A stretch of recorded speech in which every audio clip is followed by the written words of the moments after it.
Hello বন্ধুরা, কেমন আছো সবাই? আশা করি সবাই ভালো আছো। আজকে তোমাদেরকে দেখাবো ট্যাংরা মাছের সর্ষে বাটা রেসিপি একদম সহজভাবে।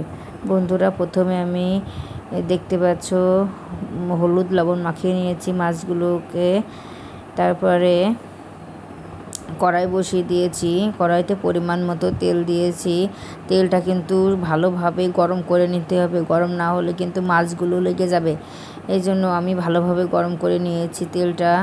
তারপরে মাছগুলো আমি দিয়ে দিয়েছি।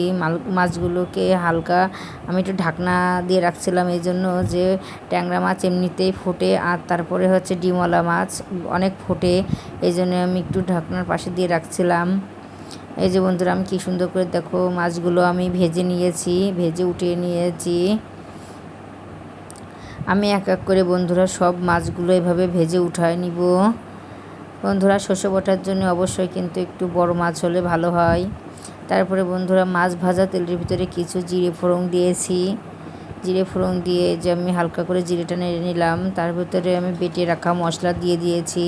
এখানে পেঁয়াজ, কাঁচা মরিচ বাটা, আদা বাটা, জিরে বাটা, সর্ষে বাটা, আমি সব মশলা একসাথে বেটে নিয়েছি। বেটে নিয়ে আমি কষিয়ে নেব ভালো করে। এখানে পরিমাণ মতো হলুদ লবণ দিয়েছি। দিয়ে আমি বন্ধুরা সুন্দর করে এখন কষাবো, মশলাটা কষিয়ে নিব। দেখতে পাচ্ছ বন্ধুরা, কোনোভাবে যাতে লেগে না যায় বা পুড়ে না যায়, এই জন্য আমি সুন্দর করে নাড়াচাড়া করছি বারবার। এই দেখো বন্ধুরা, আমার মশলার থেকে কি সুন্দর একটা তেল বেরিয়ে আসছে।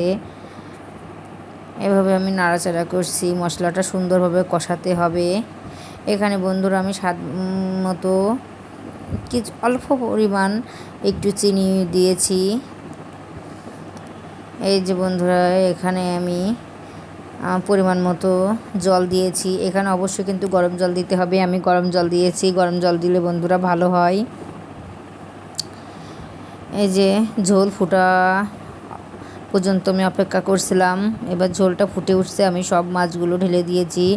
ঢেলে এই যে বন্ধুরা আমি হালকা ভাবে আমি একটু নাড়াচাড়া করে নিলাম।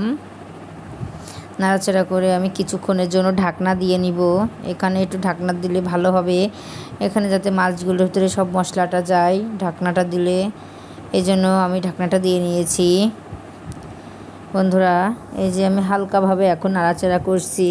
দেখো বন্ধুরা, আমার মাছের ঝোলটা কি সুন্দর করে ফুটে উঠছে, এখন ফুটছে। মাছটা প্রায় হওয়ার ভিতরে। এখানে কিন্তু জোরে কোনোভাবে নাড়াচাড়া করা যাবে না, নাড়াচাড়া করলে মাছগুলো সব ভেঙে যাবে, এই জন্য আলতো হাতে নাড়াচাড়া করতে হবে। এই যে বন্ধুরা, আমার মাছের ফাইনাল লুক আমি এখন নামিয়ে নিয়েছি। দেখতে পাচ্ছ বন্ধুরা, কি সুন্দর হয়েছে আমার মাছের সর্ষে বাটাটা। এভাবে বন্ধুরা তোমরা বাড়িতে একবার হলেও ট্রাই করে দেখবে। আর আমার রান্নাটা ভালো লাগলে আমার পেজটিকে লাইক, কমেন্ট, শেয়ার দিয়ে ফলো দিয়ে পাশে থাকবেন। Bye bye, tata.